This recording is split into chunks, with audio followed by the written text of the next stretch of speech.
me to cover the pulpit, let me know. It's more difficult with music ministry things, but I agreed to say yes, and did so. And my wife pointed out that we had not presented about our trip to Bolivia this summer. And so we are going to do that today.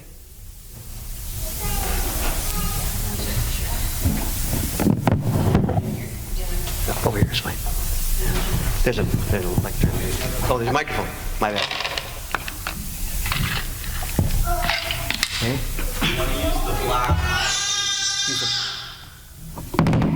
Thanks. Sounds like it's on. You got me. All right. So, church has changed quite a bit over the years since we've been here. So I thought that it would be relevant to introduce you, some of you that don't know our daughter Annemarie. She's 28 years old. And I'm going to tell you a little bit about Annemarie and how she ended up in Bolivia in the first place. And then Dan is going to share with you about her ministry and our trip. And Joy, you can share. Do you want to go first? You want to wait? Are you going to stand up here the whole time? Okay. And I just have my little shawl. They have these beautiful fabrics down there, and they tie them somehow and carry their babies around in the back, and I just love it. It reminds me of Bolivia. So I don't know how to tie it, and I don't have a baby to carry in my back, and I'm warm. So I'm going to take it off. But beautiful colors. So Annemarie was born in 91. She was a great kid, fun to be around, very respectful, very responsible, maybe to a fault, very compassionate. We raised her in church. We raised her to believe in God. We raised her to help those less fortunate than us. We modeled that through our foster care experiences for 10 years. And yet, see that big smile? And through middle school, she struggled. She ran for ASB office and she lost. And in high school, on the outside, she looked like she had it all together. She was a cheerleader all 4 years. She was a captain the last 2 years. And on the outside, she looked like she had it all together. And yet on the inside, she struggled. She struggled to fit in. Kids would tell her she wasn't a real athlete because she was just a cheerleader. And well, just like most teenagers, struggling to figure out who they are. She dated a couple of boys, but they, as is common at that age, had their own best interest in mind and not hers or the relationship. She was involved in the Dayton Liberty Theater. We did lots of fun plays, and well, I didn't. They all did, and I got to watch them. So although we lived in Dayton, we got involved in this church when I got to know Mike Farians, who was the pastor here. We met in 1997 through our Good Samaritan Ministries trainings and became very good friends, and I learned about Melissa's Salt and Light ministry that she did here in the church. So when Annemarie became a 6th grader, that I think was the first year that they included 6th graders in, or maybe it was the last year. But anyway, Annemarie started in the Salt and Light ministry when she was in 6th grade, and she participated in that every single year through middle school and high school. And that ministry became a spiritual foundation for her. And so this became her church family. She was baptized at a young age, and she recommitted her faith to Jesus at Young Life Camp. She did very well in school. There she is on the end in pink in the front row when she was in middle school. So she pursued a degree in child development and family relations at the University of Idaho after she graduated high school. During her teenage years, she had an opportunity to take a mission trip to Mexico with me, and there's a picture with her and some children there.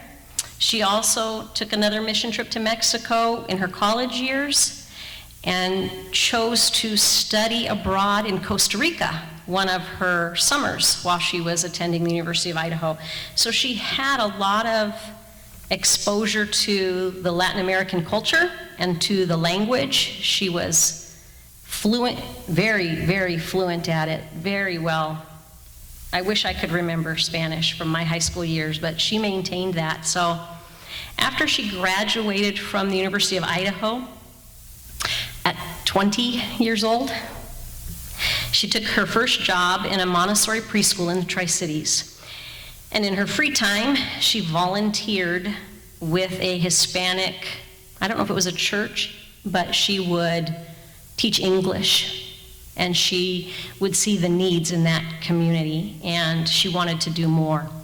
When she was working at that preschool, she discovered that the children who attended had more things than she did. They were better dressed than her. The preschool had every single teaching support item you could possibly ever want. It was, to her,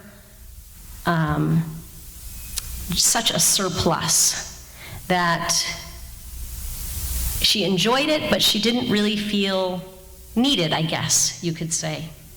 She wasn't really feeling called to helping those kind of kids. Even though they need help, she was feeling called to help needier kids. And so her vision at that point really became a ministry to support Hispanic women and children in poverty. And she didn't know how to start that. She thought about doing something in the Tri-Cities, and she was young and didn't have a lot of experience. And she did attend a church in Tri-Cities, but didn't really connect with her peers. Once again, not fitting in.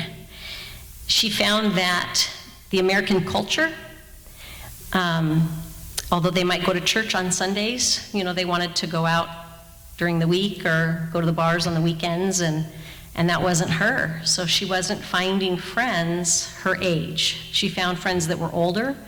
She found friends that were mission-minded and heading overseas and preparing to serve God with their whole lives. So that's when she kind of began to look at some other possible options that God might have for her. He'd prepared her heart, but she didn't quite have all the knowledge and the skills, so she did some online research and found out that although Christians are needed everywhere, and as we are all missionaries here in the world and where God's placed us, she found very, very few that were willing to make the necessary sacrifices to go overseas, to go to another culture, to go away from the comforts of your family, your friends, your home, and even the conveniences. And she found Talita Kumi in Bolivia. And at 21, she went for 1 year on an assignment to an orphanage in Santa Cruz, Bolivia.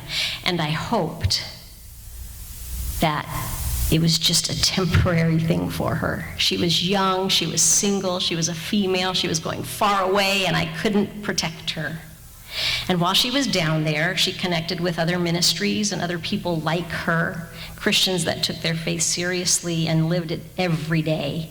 And she volunteered at El Jordán. And after her 1 year assignment at Talita Kumi was up, she joined El Jordán, and she began the process of becoming a full-time missionary rather than just a volunteer in their country. She was commissioned by Avant Ministries to serve down in El Jordán, and just before her 22nd birthday, she started doing that. She's been down there. This is her now 7th year in Bolivia. So people ask me, when's she coming home? And I say, she's home. She found her home down there. She's a resident of Bolivia, and there are no plans for her to return. That's her purpose, that's her calling. She is reaching the lost and the hurting, and she's making a difference, and she can see that and feel that. And she's still single, and she's still far away, and she's still young. But I've discovered that she's not really mine, and she never really was. She's God's. All of our children are God's. And He's got a higher plan and purpose for them. And we have to trust Him. Dan's going to share a little bit about her ministry down there, but before that, I'm going to share a little bit about the country of Bolivia, for those of you that might not be real familiar. It's a beautiful country. It's full of, let me let you catch up on the slides. Beautiful, that's okay. So there we are, beautiful family at a beautiful waterfall in the beautiful country. There's lots of colorful plants down in Bolivia. It's a very, very colorful country. Lots of flowers. You know, we were there in their winter and I didn't notice any mosquitoes. Coconut trees everywhere, so many that they actually let them go bad. It's kind of sad. I would love them. Funny trees that swell up like a camel to store water. That tree is swelling, just like the camel's hump on their back. Some of the craziest things I've ever seen. Never would even imagine, but God became so much bigger to me going to another country and seeing things different than what we see every day. Even the animals are so much more colorful down there. Lots of birds we saw, toucans, parrots, parakeets. And the country itself has a lot of diversity. There's high mountains, there's salt plains, there's the Amazon jungle, there's a natural hot springs we didn't get pictures of, there's the Devil's Tooth, which is a really strange phenomena out in the middle of nowhere, sticking up from the ground. They have what's called the Valley of the Moon, which was a really cool place that just went on and on. I don't know, like lava flow or the dried, I don't even know how to describe it. Anyway, big cities and rural villages. Yeah, exactly. Lots to see and lots to experience. However, with all that beauty around them, they don't seem to appreciate it quite as much as I did. It was a very filthy area. Garbage was everywhere. They'd throw it on the ground. That was what they normally did. They would dump it. This is just a big pile dumped, down the side of a hill. They would dump it in the rivers. The rivers were filthy. Lots of garbage everywhere. They did have garbage services. Annemarie learned, and so did the ministry, that you don't put garbage out until right before they come to get it, because if you put your garbage out, people would dig through it. They would look for food. They would look for anything that might be able to be repurposed into something of value. And they would dig through it and leave it all over the place for you to clean up again. So, statistics of Bolivia. It's located in the center of South America. It's 3 times the size of Montana, and there's a picture of it overlaid on the United States. So you can see that it covers Washington, Oregon, Idaho, part of Montana. It's a huge country. It's the second poorest country in South America. It has a 39% poverty rate, which compared to the US, we only have 12%. So they are more than tripled, actually, our poverty rate. It has one of the lowest crime rates in Latin America. And of all of the roads in Bolivia, only 11% of the roads are paved. So travel is challenging. They've had the same president, Evo Morales, since 2005.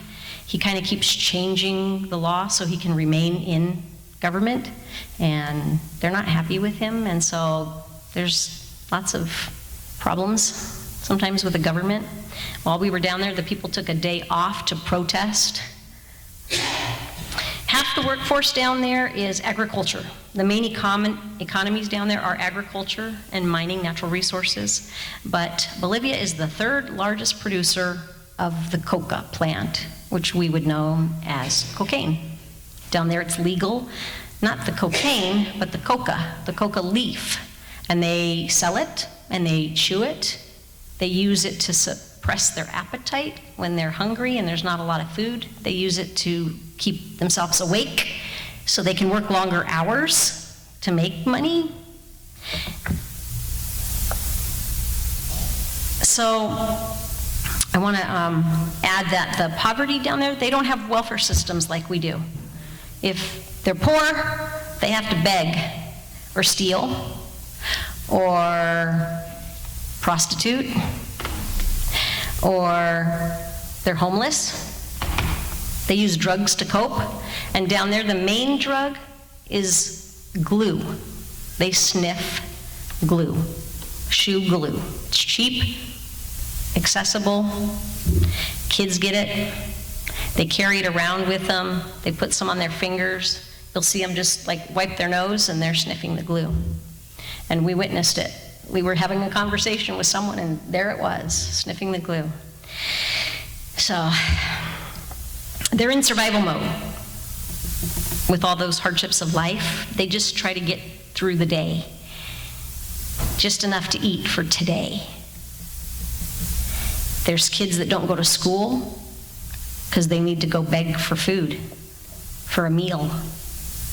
There's families that can't feed their kids, and so they turn them over to the orphanages to take care of them. And they're not truly orphans because they have parents. So these kids are not allowed to be adopted. They can't go to any other home, and they might stay in an orphanage until they age out of the system. Or even sadder, there are families that will sell their children to someone else that does not have a good intention of what to do with that child.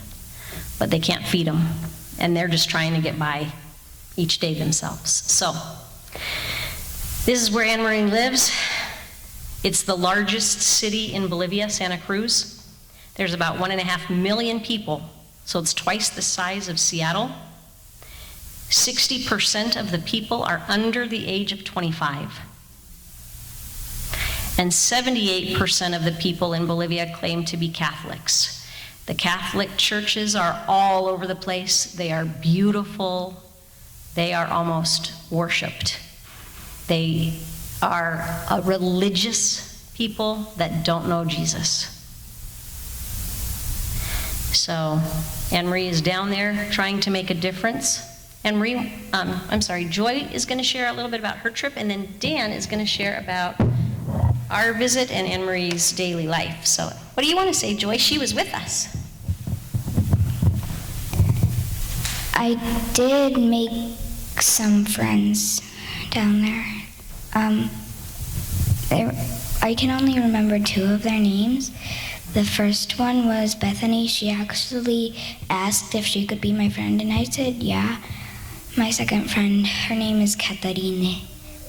Do they speak English, or how did you play with them and make friends? Well, they do speak some English. A little? Yeah, just like a tiny bit. Tiny. Yeah. And you can play, huh?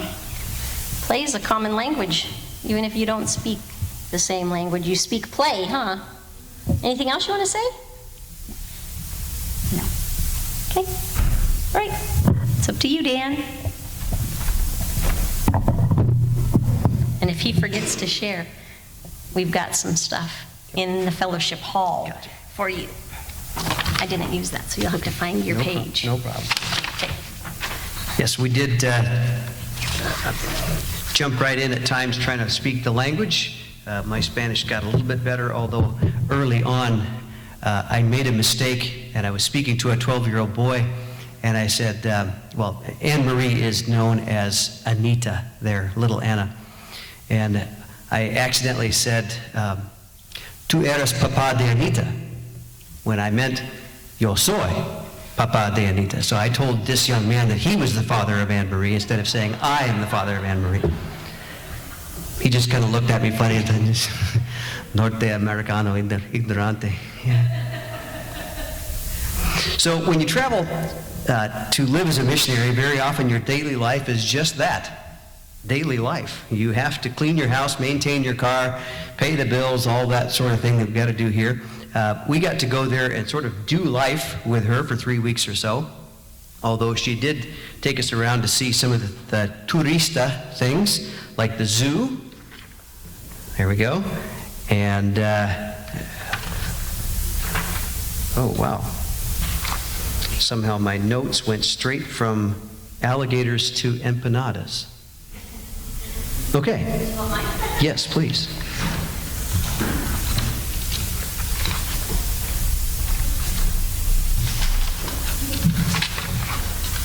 Thank you. We'll see if we have this coding system here. Earl, the saint that he was getting pictures in here, and I have notes that I'm reading from, and every time there's a bold word, then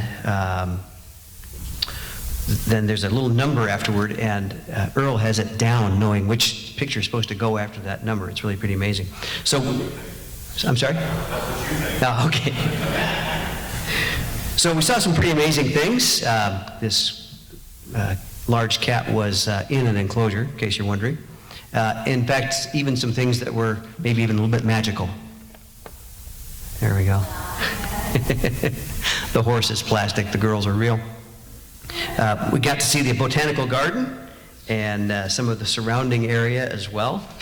There's a picture of us climbing up quite a high ridge, and I didn't really get a good shot included of the view from that ridge. But that is Joy and Annemarie and our friend Shirley, who says hi, by the way. I spoke to her this morning. So what do... Well, I'm sorry. Shopping there is another experience. There are a few grocery stores, but it's more common to go to the markets. And we went to a market that is, it's sort of tents on both sides for about 3/8 of a mile. Just selling stuff. Interesting enough, much of the stuff is things that got rejected from Goodwill here and got shipped there. Okay. Even on the street corner, you'll see things for sale, and sometimes you'll be surprised at what you find. There's a couple of fun pictures here. We bought some, these were not bananas, what we call them? Plantains, there you go. You can buy them by a whole branch there. And other interesting things for sale as well. Yeah. A whole pig head. There you go. It's dead. Okay. Yeah. You just never know. Okay, this was $20 worth of vegetables. And they were fresh, probably picked 2 days before. And we could just go to the market and buy them. Sometimes getting there can be a challenge. As Rosie mentioned, the roads, only 11% of them are paved, and it's generous when you say the word paved. Yeah, that one's half done. I'm not sure what the plan is. Those are all little hexagons that they just place there, and it's a little hard to see. This was at night, but the water is up to the curb there. That's a regular sized curb. We had a rainstorm while we were there. Yeah, and they've got a system for trying to drain the water off as fast as they can, but it doesn't work very well. Okay. So what does Annemarie actually do at the ministry of El Jordán? El Jordán means the Jordan. If you're familiar with the Bible story of the Israelites leaving slavery in Egypt, they crossed the Jordan into a new life. And that's the vision of El Jordán. The mission is to reach out with the love of Jesus to women and children who find themselves living or working on the streets. Those little girls were dancing, and their intention from their parents, we assume, was to make some money to help feed the family. So that's what they were doing. I don't put a lot of pictures in here. Part of that is I kind of want to respect the privacy of people who are down there in that life. If I were in my worst circumstances, I don't think I'd want someone coming along and posting my face on Facebook and then, doing a sermon and broadcasting it live out there. So I don't have a lot of real close-up pictures of people's faces. Essentially, when I say they're on the streets, some of them live on the streets. Other people are there on the streets each day to beg or sell things, not always things that we would want them to sell. Let's just put it that way. But they're on the streets trying to make a life somehow. Essentially, the message is, look, God hasn't made you for this life. Can we walk arm in arm with you and help you walk out of this canyon that you found yourself in? There's better life in God. So just like daily personal life involves both the exciting and the mundane, so does mission organization. They got a lot of basic, boring things that have to be done. We spent a lot of time cleaning and a lot of time organizing and a lot of time repairing things. I put up several sets of shelves, fixed some shoddy work on setting up shelves, and hopefully didn't do any more shoddy work, but there was just a lot of work to be done. It's a 4-story ministry center. As you can imagine, just like a church here, there's a lot of stuff that's got to be done. We cleaned out a lot of fridges. So what do the 50 or so volunteers, 5 to 8 staff, and 6 full-time missionaries really do there? Well, they offer support in very practical ways. There are volunteer dentists and psychiatrists that work to help with these women's and children's healing and growth. We got to be there and help organize for a large clothing giveaway. You can see some of the clothes there, theoretically separated by small, medium, and large and extra large. That was hard to base it on. Basically, I figured if it would fit me, it's medium. If it's smaller, it's small. If it's bigger, it's large. If it's a lot bigger, it's extra large. It's just how I figured that out there. You might come up with a different system. There were lots and lots of toys that here Rosie and Joy organizing. There were zapatas y más zapatas, shoes. There were shoes and shoes and shoes upon shoes, and they smelled like shoes. Cheetos, basically. But so there they are. That's, I don't know, half of them. But this clothing giveaway was for the women and children that are there. They're able to come and get get the clothing for free, and the ministry is very, very good about trying to find the needs that they have and meet them as best they can. They spend a lot of time helping with legal issues, trying to get birth certificates for their children. It's important to have a birth certificate, but it's also very difficult. And so they go there, help with the fees and the fees that go into making payments, places like that. Very often, a little bit of extra cash is required to lubricate the transaction. Let's just put it that way. They make regular home visits and check on them, see how they can help. One family, I think there's a picture here. Yeah, we got to visit them. And in the next picture, you'll see what their home looked like 4 years ago. And then this year, they were at El Jordán, and other people were able to help them build an extra room on there. So it's now twice as big, so possibly now 8 feet by 20, maybe? Something like that. We visited other families in difficult circumstances, and we made a bunch of empanadas with one family. There's a picture of them as the kids playing there. We took over a bunch of cheese and other things to help make empanadas, and this family could have eaten those empanadas for a week, and they insisted on us eating till we were full. And it was very difficult to take that. So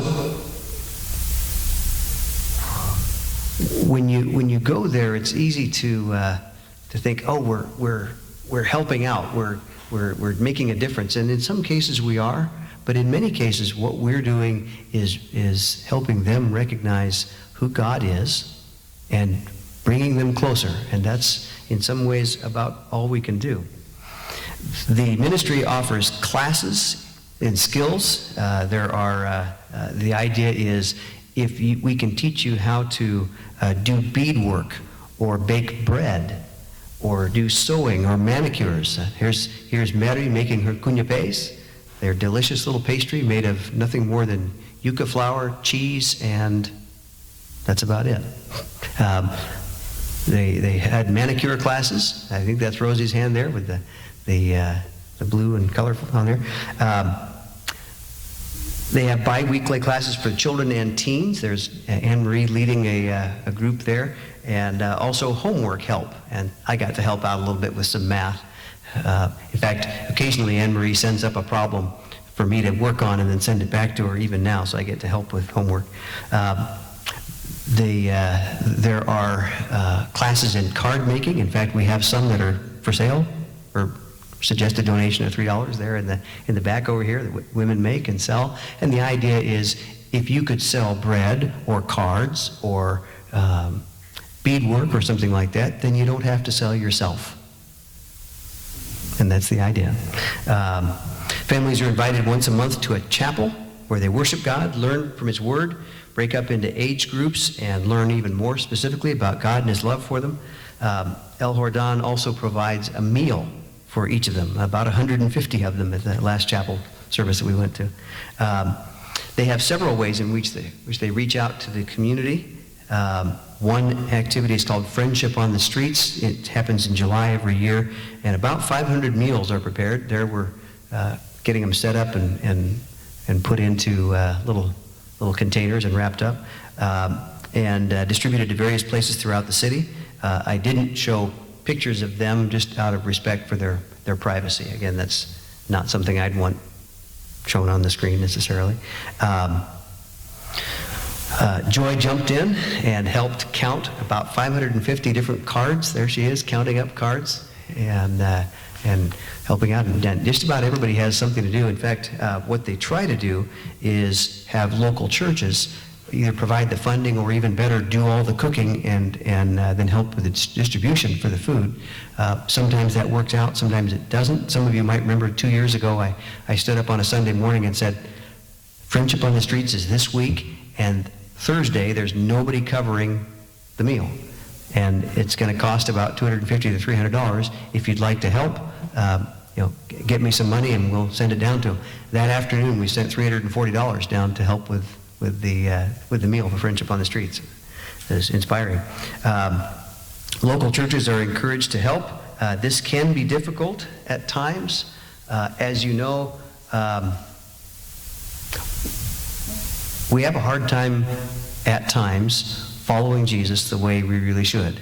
And there are times when giving looks like this, where I want to help you, but I want everyone to see me helping you.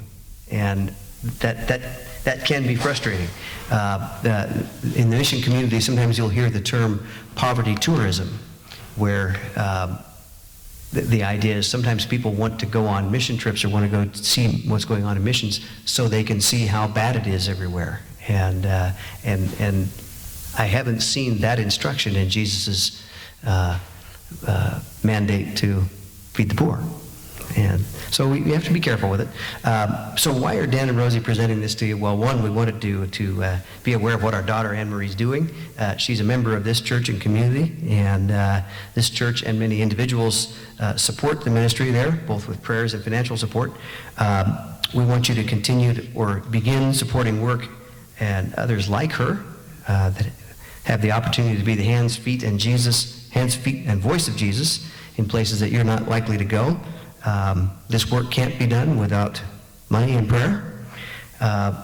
We also want you to think about the calling you have to work within your community. When Jesus told people to love your neighbor as yourself, he was asked by someone, pretty sure it was a lawyer, who is my neighbor?